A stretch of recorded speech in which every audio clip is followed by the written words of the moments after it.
Okay बच्चों, hello and welcome to the YouTube channel of alpha man Dalda, जहां पर हम लोग आपके मोस्ट टाइम पे क्वेश्चंस को सॉल्व कर रहा है। और इस वीडियो के अंदर आपके सेकंड पेपर का क्वेश्चन नंबर 44 ध्यान से देख ले। फिजिक्स में मेहनत करनी है।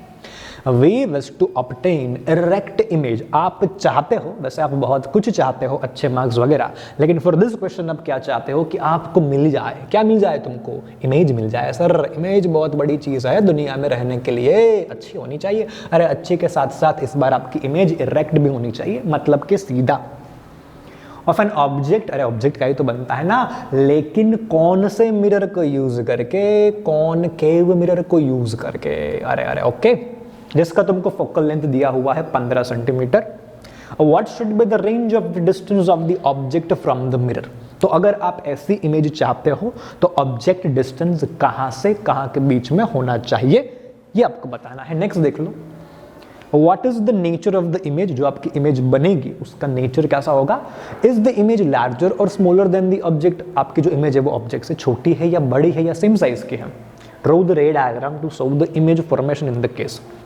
वैसे इस क्वेश्चन का आंसर तुमको उल्टे से स्टार्ट करना पड़ेगा।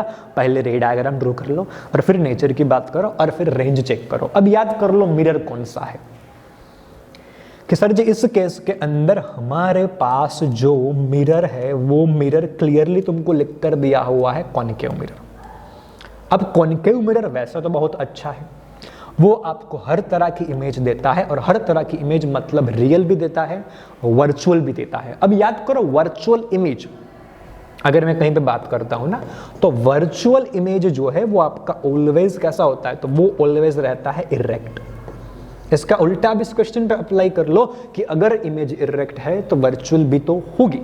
अब ऐसा केस सोचिए ना कि जब आपका कॉनकेव मिरर आपको वर्चुअल इमेज दे, वैसे कॉनकेव मिरर ज्यादातर केस में तो रियल इमेज देता है, लेकिन एक स्पेसिफिक रेंज है कि जहां पर अगर तुमने ऑब्जेक्ट को पटक दिया तो फिर उसकी इमेज वर्चुअल बनती है। कहां पर? मिरर के पीछे। और हमको वही उसी केस के बारे में तो बात करनी है। तो रे डायग्राम को याद करते हैं कि ऐसा कुछ हमने कहीं पे देखा था, हमने कहीं पे देखा था, हमने कहीं पे पढ़ा था कि अगर हमारे पास होता है, क्या होता है भाई? कॉनकेव मिरर, और ये उसकी निकल के जाती है प्रिंसिपल एक्सिस, और यहाँ पे होता है उसका प्रिंसिपल फोकस, और यहाँ पे आपके पास रहता है सेंटर ऑफ कर्वेचर सी। ये उसका है pole of the mirror P. हम चाहते हैं कि आपको इमेज मिले, और कैसा मिले? वर्चुअल। तो वो तो तभी हो सकता है, ध्यान से याद करना, वो तो तभी हो सकता है जब आपका ऑब्जेक्ट इस रेंज में हो। इस रेंज में मतलब पोल से स्टार्ट करके प्रिंसिपल फोकस एफ तक। अब प्रिंसिपल फोकस एफ तक के डिस्टेंस को ही तो हम क्या बोलते हैं? Focal length. मतलब के आपको मिरर से 15 सेंटीमीटर के बीच में, 15 सेंटीमीटर पे नहीं है, अगर एग्जैक्टली तुमने 15 पे रख दिया तो फिर तो कामकाज खत्म। पता है ना, इनफाइनाइट पे इमेज बनेगी, तो आपको 15 से कम पे रखना पड़ेगा। ये तुमको रेंज मिल गया। डायग्राम भी देख लेना, जैसे कि यहां पर है ऑब्जेक्ट एकदम पास में चिपका दिया, मुझे रे डायग्राम ड्रॉ करना है। 2 रेज चाहिए, कौन कौन से? तो पहले भी कर चुके हैं भाई। सेंटर ऑफ कर्वेचर में से खुपच करके गया, उसी पाथ पे वापस आ गया। एक प्रिंसिपल फोकस नहीं, okay, pole of the mirror P में से निकला तो उतने ही एंगल पे वापस गया। इन दोनों का वही मतलब मसला है कि ये दोनों तो अलग हो रहे हैं, तो रियल में कभी भी क्या नहीं कर सकते, मिल नहीं सकते, तो किसी और जमाने में मिलना पड़ेगा, कहीं और जाके, कहीं और मतलब क्या?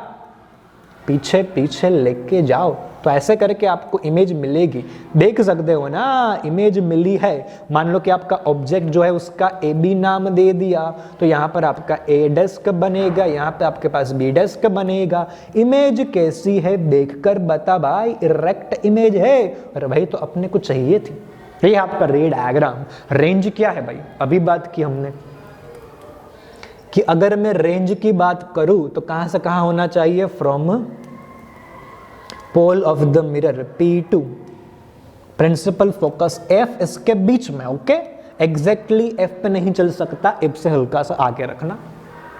अब बात करते हैं नेचर। तो वो भी आपने बता दिया कि इरेक्ट इमेज है तो उसका नेचर 110% कैसा होगा? वर्चुअल होगा। तो ये एक और चीज़ क्लियर हो गई। और उसके बाद तुमको बताना था कि इमेज बड़ी है या छोटी। तो देख लो ध्यान से, इतू सा ऑब्जेक्ट, इतनी बड़ी इमेज, तो जो आपकी इमेज बनती है वो कैसी है? तो वो है एनलार्ज या फिर तो ग्रेटर देन दी ऑब्जेक्ट। तो मैं यहाँ पर लिख सकता हूँ साइज जो है इमेज का, ऑब्जेक्ट का नहीं। ओके, साइज किसका? इमेज का। वो है एनलार्ज्ड, बड़ा हो गया है।